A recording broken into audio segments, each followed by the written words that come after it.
Thank you. Good morning. Let's see if this works. That's me. All right, so the power of responsibilities. First, let me introduce myself. So my name is Brian, all right, and I'm the Director of Growth at the Atlas Project. So the Atlas Project is a nonprofit, and we focus on leadership development. We've been doing this for 2 years, and we're in 3 cities across the U.S. We've developed about 1,000 leaders thus far, from entry level all the way up to CEOs of Fortune 500 companies. And I'm here to share some of what has made a difference with some of our most impactful leaders, okay? That's my intention today. So what we focus on is accelerating people's ability to create extraordinary results.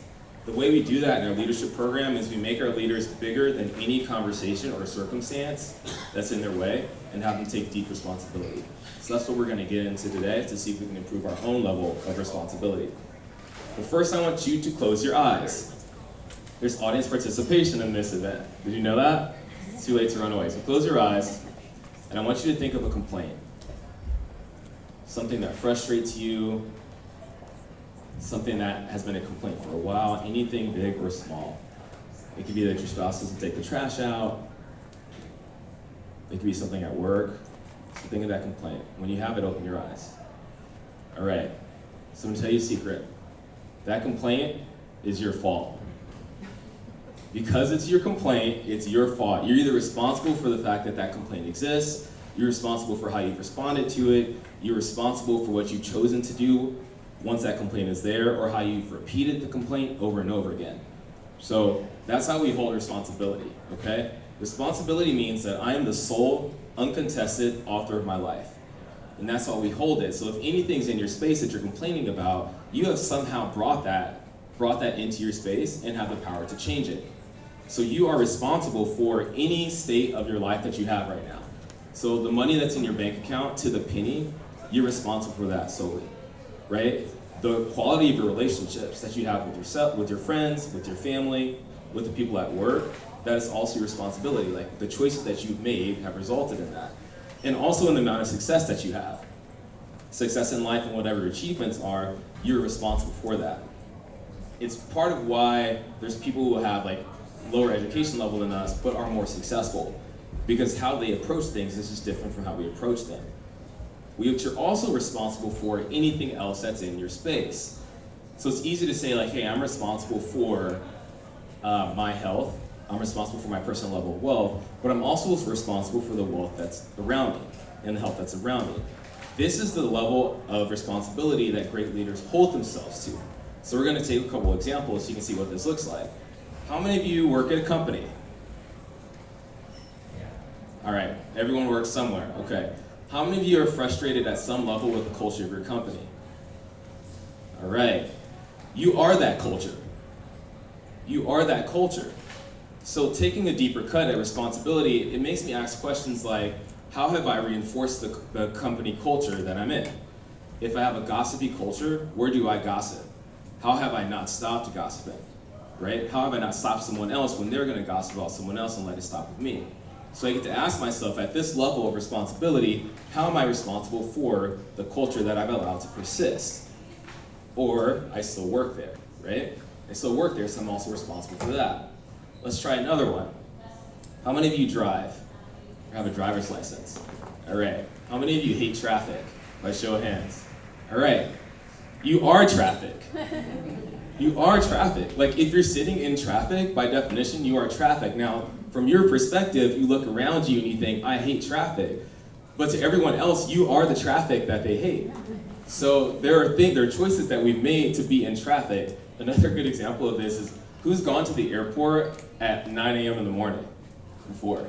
And the line is out the door. Like you made choices to be there at 9 a.m. in the morning, and then we choose to get frustrated about how many people are in line in TSA, right? So taking a deeper cut at responsibility is saying, hey, I actually made choices and decisions, right, that created that. Traffic isn't a thing that wakes up in the morning and just meets us there. It's a bunch of decisions that people have made to be traffic. Does that make sense?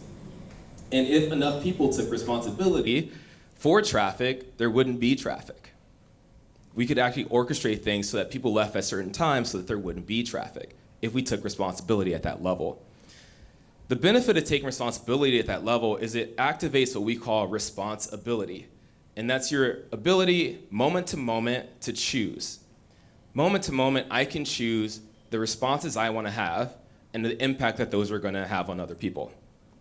So moment to moment, I can decide if I'm going to gossip or if I'm going to stop the gossip and let it stop with me. I can decide if I'm going to be traffic or if I'm not going to be traffic.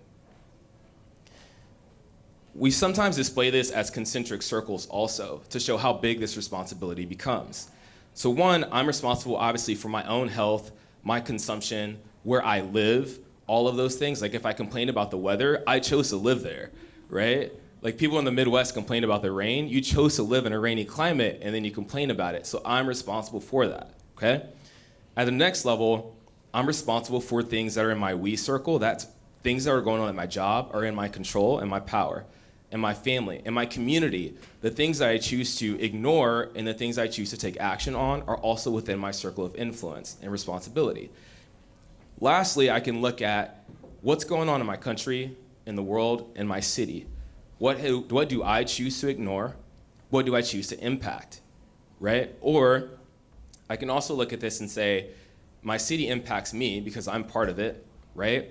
But if enough people choose to react a different way, then it'll change the city, all right? It's a pretty simple concept that if I am responsible at that level, it'll generate change. But why don't we see more change?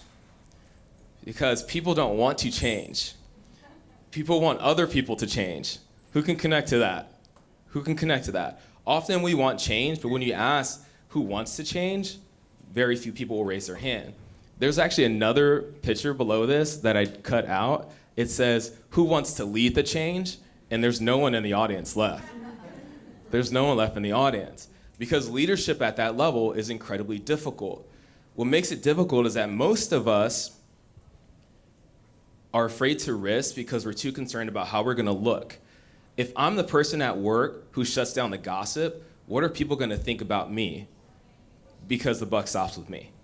Right? We're too concerned about looking good or avoiding pain. If I go in from a diversity level at that extent, I might lose my job. That's gonna hurt. So then what conversations do I avoid having because avoiding that pain is now in my space? So I'm responsible for where I hold back in the conversations I choose not to have, right? Or staying in control. These are called the major survival conversations. And the decisions that we make are driven by one of these primary conversations. And to rise to leadership at this level is incredibly challenging, but it's also the leaders that we greatly admire. People that take responsibility at the I level, the all level, and take responsibility for something that is so much greater than them. They're the ones that have the targets on their back, yes. Did he experience some pain? Absolutely. And yet the impact that you can make as a leader at that point, when you take responsibility for your complaints and generate change, you may not even know the ripples of it if you can take responsibility at that level. So here's my challenge to you. Whatever the complaint was that you thought about, take that complaint, next step, take ownership for it. How are you responsible for that complaint persisting? What have you not done? What have you not said? Where have you been unwilling to go such that that's still a complaint? Because it's in your power to change it. Once you recognize where you have fallen short such that that complaint is still there or that frustration is still there, then you can choose. You can choose something that creates something new. What's apparent to us is that in a relationship, who knows that all of life is basically relationships, if you want something to change, either one or both people have to change for something new to happen in that relationship. Because you're in this room, you're probably the one responsible for creating that change. But will you do it? That's the question. If you have more questions about this and how we develop leaders, feel free to come talk to me after this about how we hold leaders to this level and the extraordinary results they create in their workplace and in their lives when they step into that. Thank you.